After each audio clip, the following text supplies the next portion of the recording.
Hey fanboys, hey fangirls, Carnell Holley here. I am still on vacay, if you can't tell, but a few things have changed.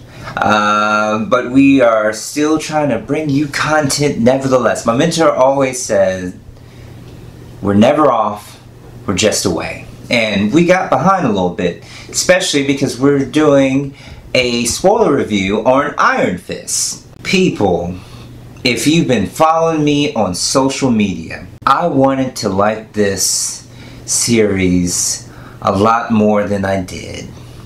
And unfortunately, I didn't. Like, wow. The question that kept coming up and kept making me remember all the things I don't really like with this series. And the question, which for the teasers, for the trailers, who is Danny Rand?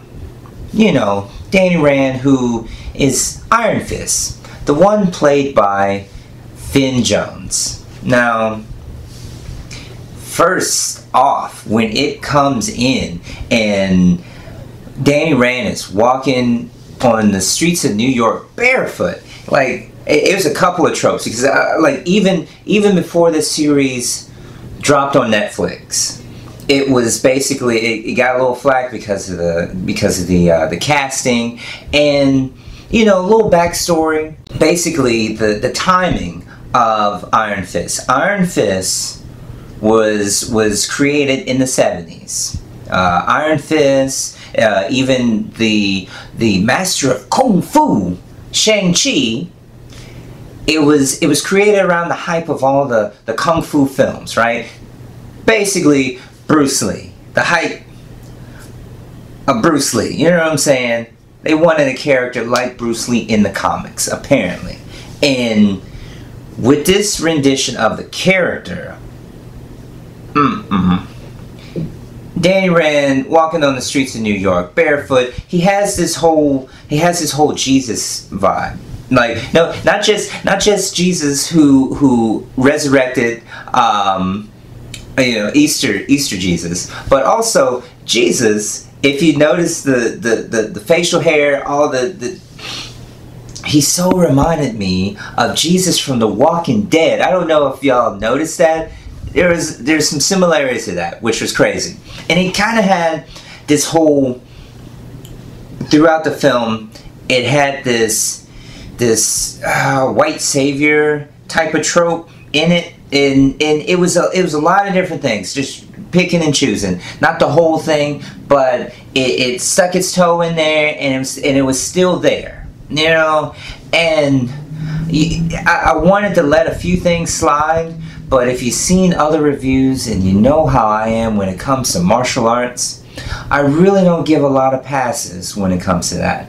I am very hardcore, and I'm like, nope, next please. Because with this, Danny Rand, this guy, oh my goodness, like, I'm going through it. I'm really trying to give it a chance. Really trying to give it a chance. But he's coming in, and like I said, with the barefoot, that whole Quiet Chain Kane, the legend continues. I remember liking that show. I don't know if I would like it today, but I enjoyed the show growing up. So he had that vibe going in. So they threw that in. So with the Quiet Chain Kane, hilarious. Like, the only Easter eggs that I could really pull from it, or at least the nods, Madame Gao mentioned Daredevil and Luke Cage, and I know Joy mentioned Jessica Jones, so they had those in there, just to let you know before they do the Defenders and then bring them all together like Voltron.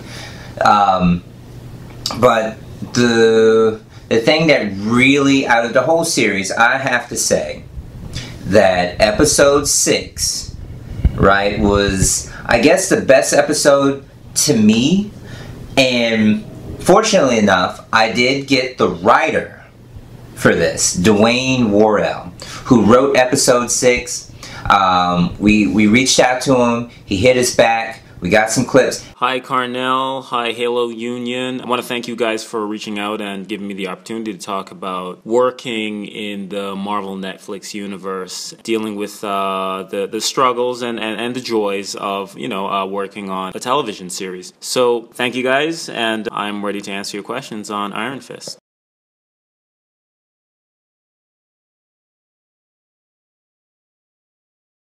On working on Iron Fist, I worked with a team of very, very smart people, a lot of smart writers, and I learned a lot working with them. It was my first television series, and it was a lot of fun. I enjoyed working with everyone, and again, I learned so much.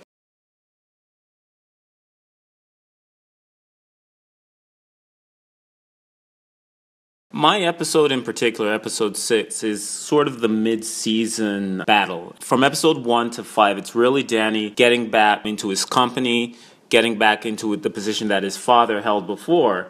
And with my episode, we really tried to explore, I tried to explore the duality of Danny's character. Danny is the Iron Fist. He is also Danny Rand. Who are you? Is the sort of the dramatic question that is asked throughout the series.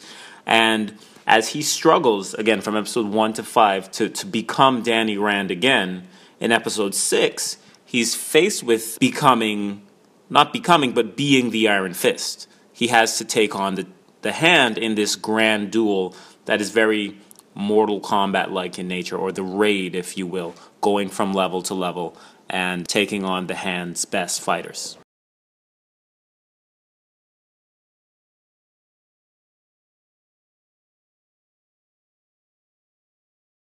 Working with the RZA was an amazing experience on many levels. First of all, just the fandom of working with this guy that I've been a huge fan of for so many years, since I was in middle school. I listened to the Wu-Tang Clan, and to have the opportunity to work with someone that you idolize like that is amazing. But then to be with him on set and find out that he's just another dude. He's really easygoing, down to earth. And all in all, I have nothing but praises to sing toward RZA's effort, his ability as a director, and just overall him being a very spiritual and kind person. And appreciate that, Dwayne, for your input. And while I'm thinking about it, shout out to Dwayne's film that's coming out on May 12th. It is The Wall. If you haven't heard about it, look it up. Looks quite interesting. If you enjoyed episode 6, you'll see why.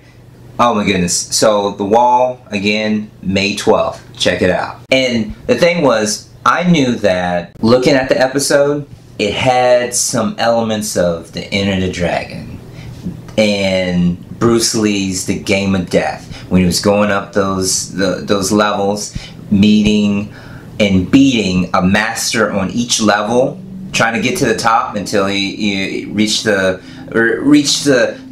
masters of all masters. And so Dwayne hit us back. He said it, he gave us his spill on the whole experience. His whole thing with the director, which was the Killer Bee himself, RZA. What?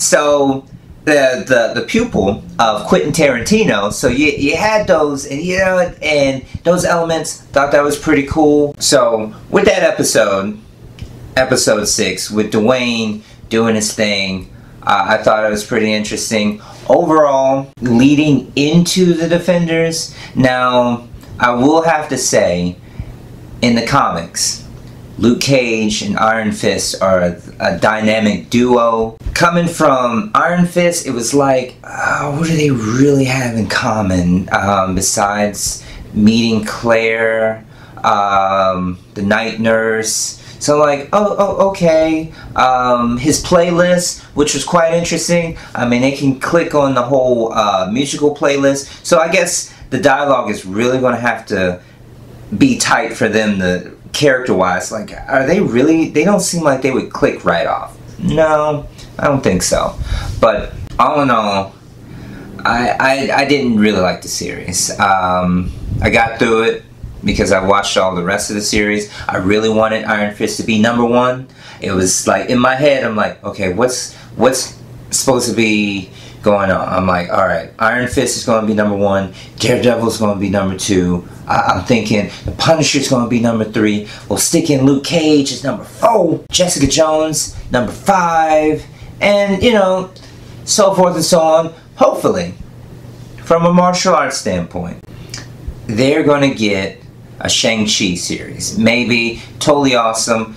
Netflix, Marvel, please make it happen. But Finn Jones needs work. Like, they didn't give him enough time to really do the character justice. When you're telling me, the audience, I never lose, and knowing prior to you're based off of Bruce Lee,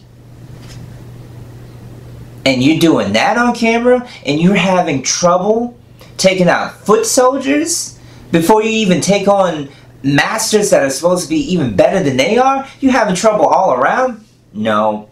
Nope. So no. Season 2, they do a season 2, they can make it happen, hopefully, make up for this, what they're calling season 1, but right now, you can, no, it's at the bottom of the list on that one. No.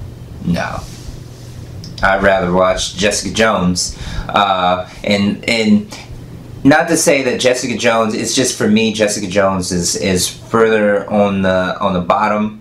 I like martial arts. Jessica Jones was hot. It had that suspense element. Don't really watch a lot of suspense, but it was hot. The whole character development. I'm defending.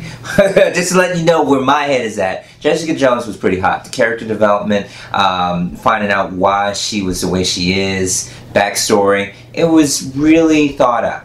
This Finn Jones, oh, I had issues. My folks got killed. This and that. So, if you've seen it, go ahead and watch it so you can be up for that Defenders. But don't expect too much going into it. Martial arts wise, action wise, no. Not on the Daredevil level at all. So, if that's what you're thinking, I'm sorry for you. But, this is my review. Had to be honest for it. I love the series, what they have so far for Netflix. But with this latest entry, So, right now, that's how I'm feeling. Tell me what y'all thought. Express it down in the comments. Let me know. So, I mean, am I the only one? I don't think I'm the only one. You let me know. But until then, Carnell Holley, signing off. Click the like button. Any comments or concerns, express it in the comments section. Any updates, I am on social media. Just Google Carnell Holley. I pop up.